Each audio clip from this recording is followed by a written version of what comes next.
дуруд мегӯем ба шумо бинандагони азиз. Нашри ҳафтуми барномаи хатсайри бо роҳи дӯстӣ ба қалби Авроосиё аст ки тавассути телевизиони сайёҳӣ ва ҳунарҳои мардумӣ пешниҳоди шумо мегардад.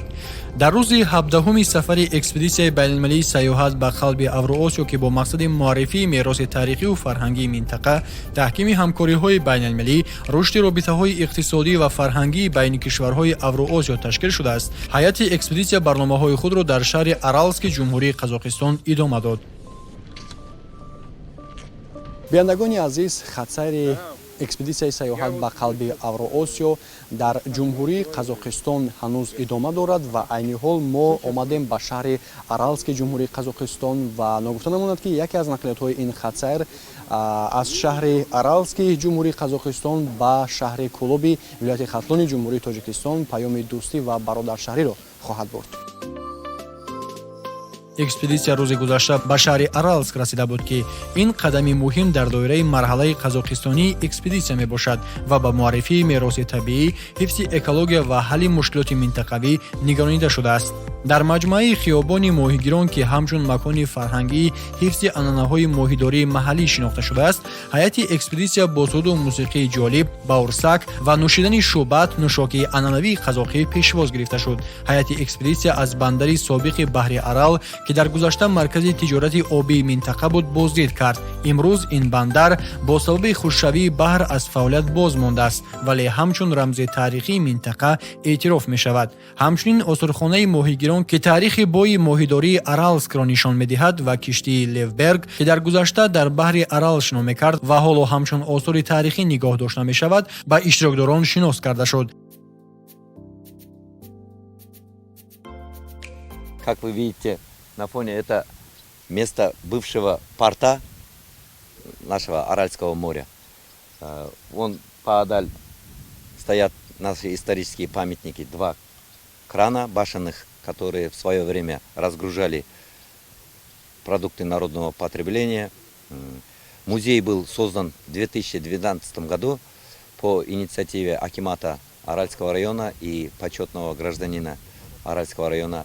Память об нашем ушедшем море мы в 2021 году здесь, на месте бывшего порта, построили аллею рыбаков. Здесь находится доска почета наших доблестных рыбаков. В данный момент мы находимся на палубе научно-исследовательского корабля «Левберг», который был переоборудован под музей. Из истории известно, что Аральское море в свое время уходило и возвращалось 3 раза.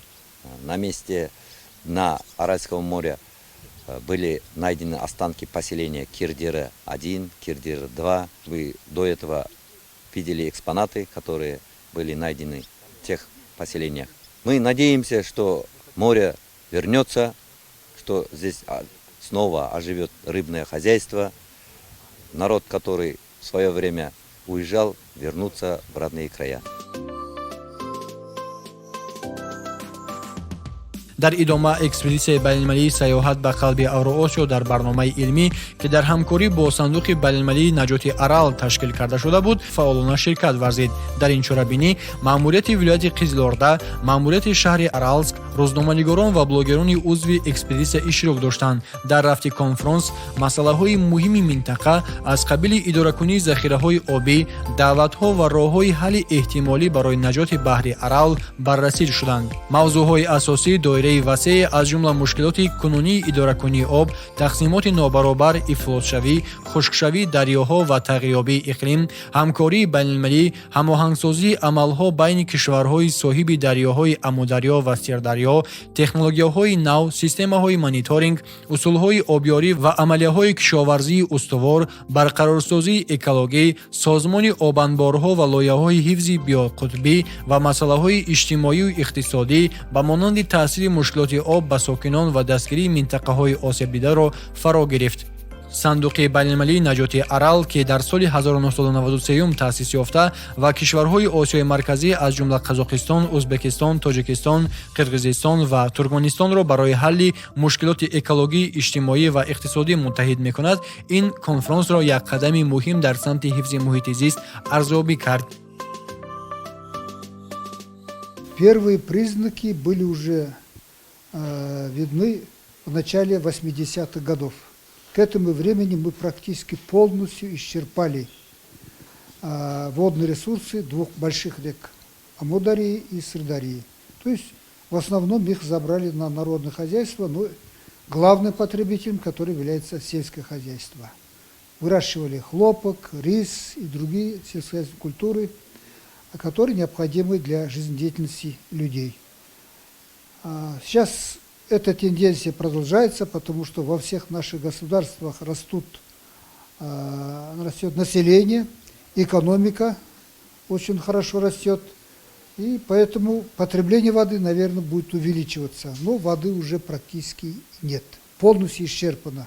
Остается единственный путь – это вопросы экономии воды во всех отраслях, но особенно в сельском хозяйстве. Надо применять современные технологии, современную технику полива, чтобы можно было экономить то, что сэкономлено, либо отдавать на природу, либо дополнительно его вовлечь в производство. Для нас это очень важно, потому что Аральское море, где мы сейчас вот находимся, эта часть принадлежит Казахстану. Казахстан практически в этом регионе, в бассейне Аральского моря, находится в нижнем течении. То есть потребляет то, что остается от других государств, которые находятся наверху. сипас ҳайати экспедитсия аз мамнӯгоҳи давлатии табиии берсикелмес ки барои ҳифзи намудҳои ноби ҳайвоноти минтақа аз ҷумла ҳайвоноти баҳри арал муҳим аст боздид намуд ва бо осори ёфтшуда шинос шуд. Ин мамнӯгоҳ барои таҳқиқоти экологӣ ва нигаҳдории биотоҷбӣ аҳамияти назаррас дорад. экспедитсия ки якчанд рӯз қабл дар ҷумҳурии Қазоқистон оғоз ёфта хатсайри 13 рӯза ва беш аз 2580 километрро дар бар мегирад, бо ширкати олимон, блогерон, соҳибкорон, донишҷӯён, намояндагони васоити ахбори омма гуфтугӯ ва ҳамбастагиро таҳким мебахшад. Ин сафар ки хотираҳои гузашта ва лояҳои ояндаро бо ҳам мепайвандад, роҳи нави худшиносиро ба оламиён муаррифӣ менамояд. рӯзи 18-уми хатсайри экспедитсияи байналмилалии сайёҳат ба қалби Авроосиё дар минтақаи Аралски ҷумҳурии Қазоқистон идома ёфт ки бо табиати камназир ва мероси фарҳангиаш машҳур аст. субҳи барвақт хатсайри экспедитсия ба деҳаи Шижағаи шаҳри Аралск воқеъ дар канори биёбони васеъ ташриф овард. Ин минтақа бо манзараҳои табиии худ ва анъанаҳои бостонии мардуми маҳаллӣ диққати иштирокчиёни экспедитсияро ба худ ҷалб кард.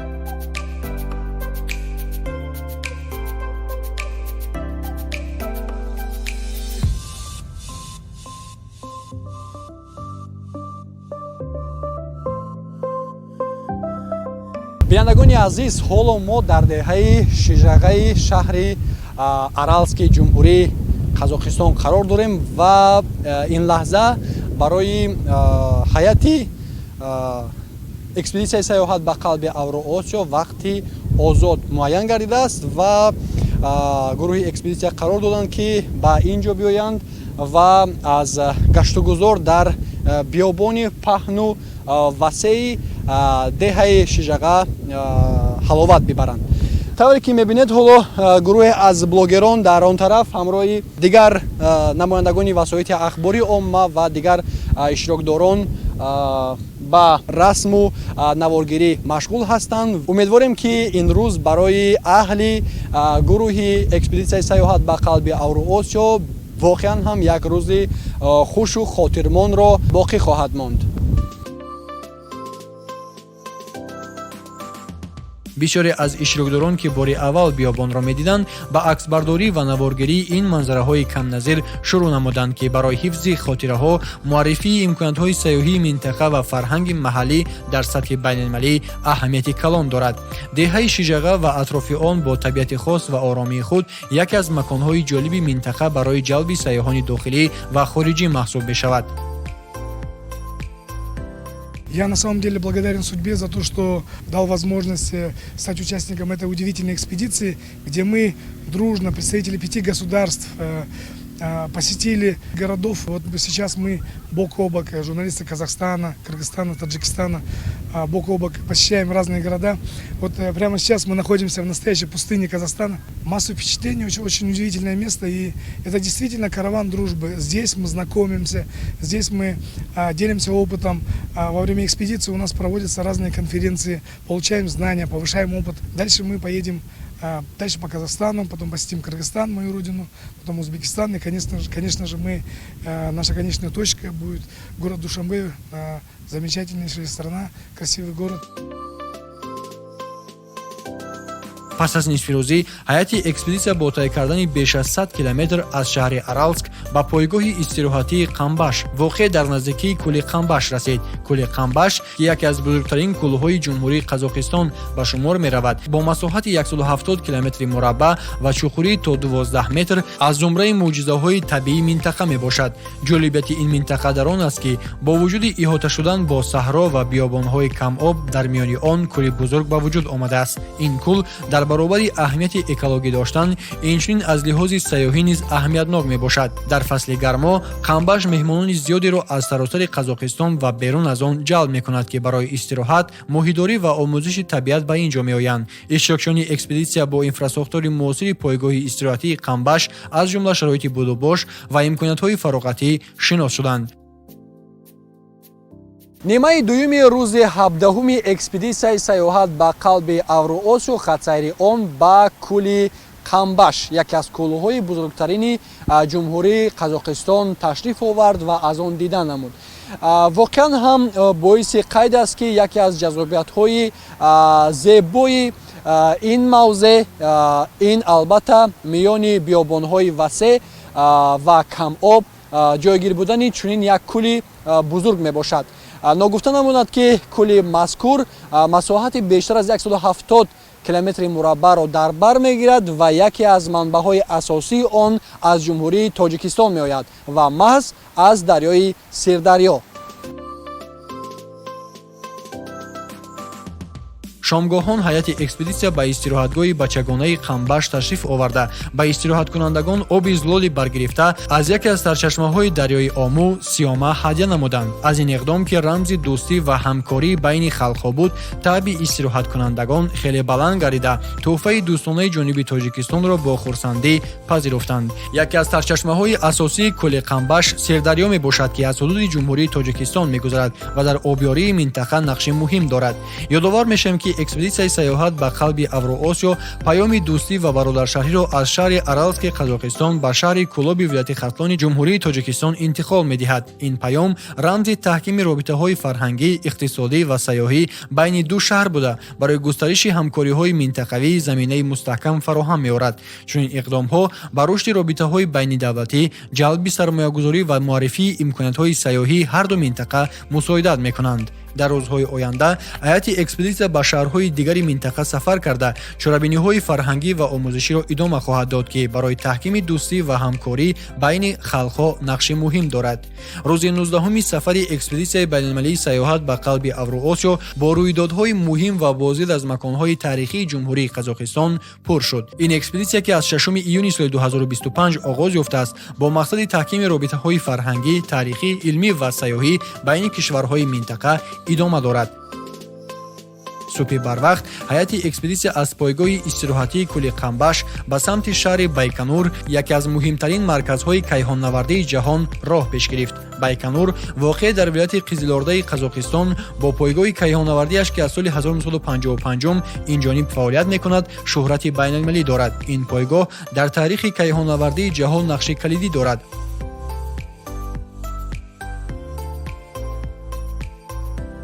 биандагони азиз, дар доираи баргузории экспедитсияи байналмилалии сайёҳат ба қалби Авроосиё мо омадем ба шаҳри Байконур, аниқтараш ба пойгоҳи кайҳоннавардии Байконур. ин минтақа яке аз маконҳои таърихӣ дар ҳаёти инсоният мебошад ва маҳз аз ҳамин ҷо 12 апрели соли 1961 Юрий Гагарин нахустин кайҳоннавард ба кайҳон парвоз анҷом дода буд. ҳайати экспедитсияи мазкур имрӯз ба ин ҷо омаданд то аз ин минтақаи таърихӣ ҳаёти инсоният аз наздик боздид намоянд.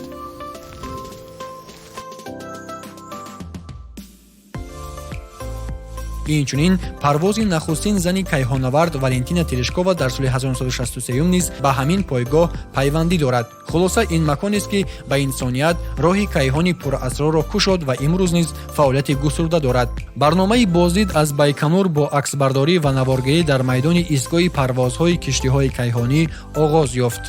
иштирокчиён инчунин аз маркази идоракунии киштии кайҳонии энергия ки 15 майи соли 1987 парвози тарихӣ анҷом дода буд дидан карданд. тибқи иттилои роҳбалад ин марказ яке аз муҳимтарин иншооти техникии пойгоҳи кайҳонавардӣ буда барои идораи парвозҳои кайҳонӣ истифода мешавад.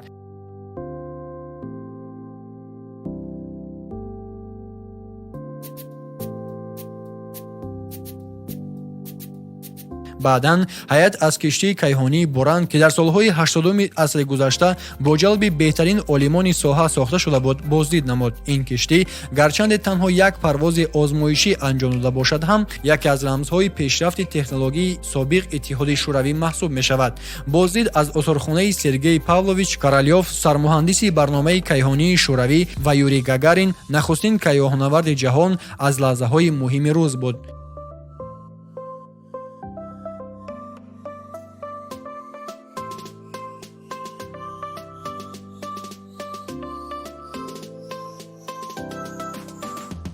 Это, конечно, очень волнующее для меня впечатление, потому что я сама выпускник Московского авиационного института. И для меня тема, связанная с космосом, конечно, она очень трепетная. Но я думаю, для любого человека на этой планете, особенно для человека Советского Союза, побывать на Байконуре, это, конечно же, очень почетно, очень волнительно увидеть своими глазами всю эту историю, которую мы проходили в школе, в учебниках, всегда гордились ею. И это, конечно, потрясающе, здесь оказаться вживую по-настоящему. Интересно побывать было в Буране, самом, побывать в кабине Бурана. Ну и, конечно, удивляет скромность домиков Королёва и Гагарина, что люди с таким потенциалом, такие были скромные в своих бытовых запросах. Это просто удивительное сочетание. иштирокчиёни экспедитсия инчунин аз осорхонаи пойгоҳи кайҳонавардии Байконур дидан карданд ки таърихи пуршиддати пойгоҳи кайҳонавардӣ аз оғози фаъолияташ то имрӯзро намоиш медиҳад.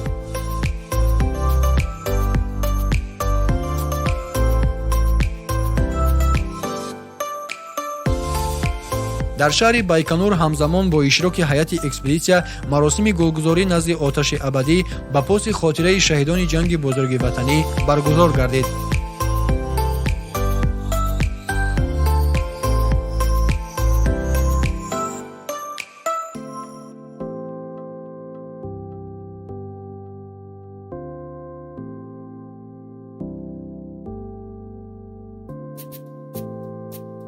шомгоҳ ҳайати экспедитсия бо 25 нақлиёт ба самти шаҳри Қизилорда, маркази маъмурии вилояти Қизилорда ҳаракат кард. Қизилорда, ки дар соҳили Сирдарё ҷойгир аст, бо таърихи ғании худ ва нақши муҳимаш дар рушди минтақа маъруф мебошад. ин шаҳр дар солҳои 1925-1929 пойтахти ҷумҳурии Қазоқистон буд ва имрӯз яке аз марказҳои муҳими фарҳангӣ ва иқтисодии кишвар ба шумор меравад. шомгоҳон ҳайати экспедитсияро дар шаҳраки варзишии шаҳри Қизилорда, намояндагони соҳаи сайёҳӣ ва варзиш бо мусиқӣ ва нону намак истиқбол гирифтанд. экспедитсияи сайёҳат ба қалби Авроосиё бо иштироки олимон, донишҷӯён, соҳибкорон, блогерон ва намояндагони васоити ахбори омма баргузор шуда ба муаррифии имкониятҳои сайёҳӣ, ҳифзи муҳити зист ва таҳкими робитаҳои байналмилалӣ нигаронида шудааст. боздид аз шаҳри Байконур ва ҳаракат ба Қизилорда на танҳо аҳамияти таърихӣ ва илмии минтақаро таъкид мекунад, балки барои кашфи роҳҳои нави ҳамкорӣ байни кишварҳои Авроосиё мусоидат менамояд. бинандагони азиз, инҷо мерасем ба поёни қисми 7 силсила барномаи хатсайри бо роҳи дӯстӣ ба қалби Авроосиё. то барномаи дигар, пайгири хатсайри экспедитсияи сайёҳат ба қалби Авроосиё аз телевизиони сайёҳӣ ва ҳунарҳои мардумӣ бошед.